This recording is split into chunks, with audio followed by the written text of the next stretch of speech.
Olá, boa tarde. O presidente do Senado defendeu ontem o avanço da reforma política. Eunício Oliveira é defensor do sistema do voto distrital para todos os cargos, aquele em que o candidato que recebe mais votos é sempre eleito. Temos suplentes fora daqui com 110 mil votos, no caso do meu estado, inclusive, e temos aqui titular de apenas 5 mil votos exercendo o mandato de deputado, porque o sistema permitia isso e as coligações proporcionais permitiam isso. Então tem um projeto aprovado pelo Senado que está sendo debatido na Câmara e nós temos que conversar para ver se fazemos esse entendimento com o prazo de fazermos a aprovação na Câmara e no Senado antes do período final, que é do mês de setembro, para que ele já valha para as próximas eleições. Nós tivemos muita dificuldade, né? Vocês estão todos, a crise política nasceu nisso e ela é própria disso, do sistema eleitoral que nós temos. Então nós temos que evoluir para um novo sistema, porque o passado já se apresentou como falido.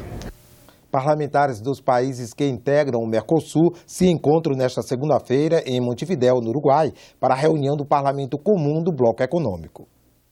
Vai ser a primeira reunião do Parlamento no Mercosul após a mudança nos cargos de direção da representação brasileira.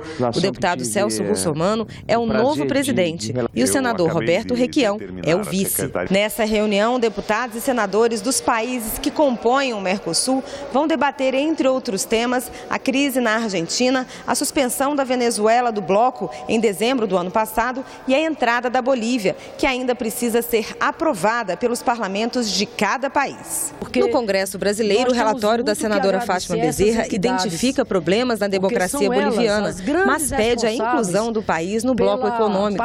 O senador Roberto Requião acredita que a entrada da Bolívia será aprovada. Acredito que passará tranquilamente pelo parlamento brasileiro. Os parlamentares também devem fazer um diagnóstico da crise econômica que afeta os países do bloco. É uma questão do que está acontecendo nas nossas economias.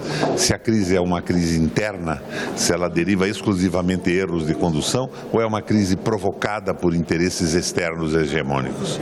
É esse o debate. A reforma trabalhista foi um dos assuntos mais quentes da semana. Na terça-feira, a oposição conseguiu rejeitar na Comissão de Assuntos Sociais a proposta que veio da Câmara. Mas o texto não está morto. Já havia sido aprovado na Comissão de Assuntos Econômicos e agora está na de Constituição e Justiça, onde deve ser votado na próxima quarta-feira. Hoje pela manhã, nós conversamos com o consultor legislativo Eduardo Modena sobre a reforma trabalhista e os próximos passos aqui no Senado. Confira alguns trechos. Eduardo, explique para nós como é que um texto que é rejeitado numa comissão, assim mesmo pode continuar e ser votado no plenário ou em outras comissões? Bem, como nenhuma das comissões foi designada em caráter terminativo para decidir no lugar do plenário, decidir de forma definitiva sobre o projeto, e ele vai ser encaminhado, até por ser muito polêmico, ao plenário. E o plenário, em última análise, é soberano, inclusive, sobre as decisões das comissões. Assim, mesmo que ela seja rejeitada por uma comissão, mesmo que seja a Comissão de Assuntos Sociais, no caso, o plenário poderá efetuar a sua apreciação e optar por um dos pareceres das comissões anteriores, pelas quais ela já passou, ou mesmo adotar um novo parecer, integralmente do plenário. Num certo sentido, o jogo está indefinido. Sim, de certa forma, sim. O plenário, que já estava decidido que iria a plenário essa matéria, o plenário é soberano. Muito bem.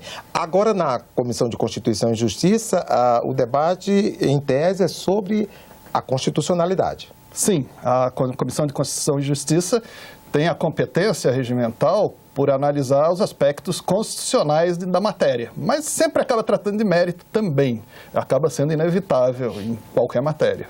Ok. Quando chegar no plenário, opta-se então por um relatório de uma das comissões.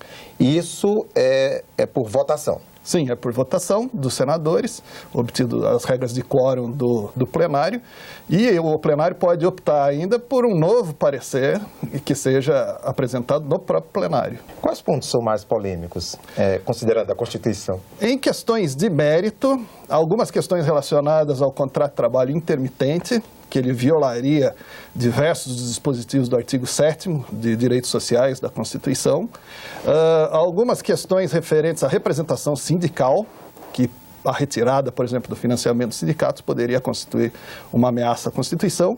E, em termos de direito processual do trabalho, algumas questões referentes ao acesso à justiça e ao próprio processo judicial nos tribunais, criando restrições que não existem em outros tribunais para adoção de súmulas e também restrições quanto à fixação de indenização por dano extrapatrimonial, como dano moral e outros. Se o governo perde na quarta-feira, seja na Comissão de Constituição e Justiça, seja no plenário mesmo, não há mais o que se fazer. Com relação à oposição, não, ele ainda pode questionar no Supremo Tribunal. Sim. É isso mesmo? Sim, e certamente questionarão. Eu acredito que esse caminho já está desenhado. Não só a oposição, como diversas associações de classe e sindicatos também. Trabalhadores em tratamento de câncer podem ter estabilidade no emprego. O projeto que cria essa garantia foi aprovado em decisão final pela Comissão de Assuntos Sociais e seguiu direto para a Câmara dos Deputados. O seu Francisco tem 64 anos e trabalha na construção civil. Em 2014, descobriu um câncer de próstata. Depois da cirurgia, fez 35 sessões de radioterapia. Ele ainda se recupera das sequelas do tratamento, mas já se preocupa com a possibilidade de ser mandado embora do emprego depois de tanto tempo afastado. Fico preocupado porque aí eu não tenho outra cor de vida, né? Não tenho outra renda, é só esse trabalho, o trabalho mesmo. Chega lá e diz, não, você está despedido e tal, aí a gente fica preocupado, eu fico preocupado com isso. Uma proposta aprovada pelo Senado poderá garantir não só a seu Francisco, mas a outros pacientes com câncer, como os que fazem parte desse grupo, a tranquilidade de fazer o tratamento sem esse tipo de preocupação. O projeto garante estabilidade no emprego por no mínimo 1 ano a trabalhadores com câncer que acabaram de sair do auxílio-doença. É uma forma de estender a essas pessoas uma garantia que já é dada a trabalhadores que sofrem acidentes de trabalho e assegurar que, enquanto lutam pela vida, tenham uma preocupação a menos e possam aproveitar momentos de descontração assim.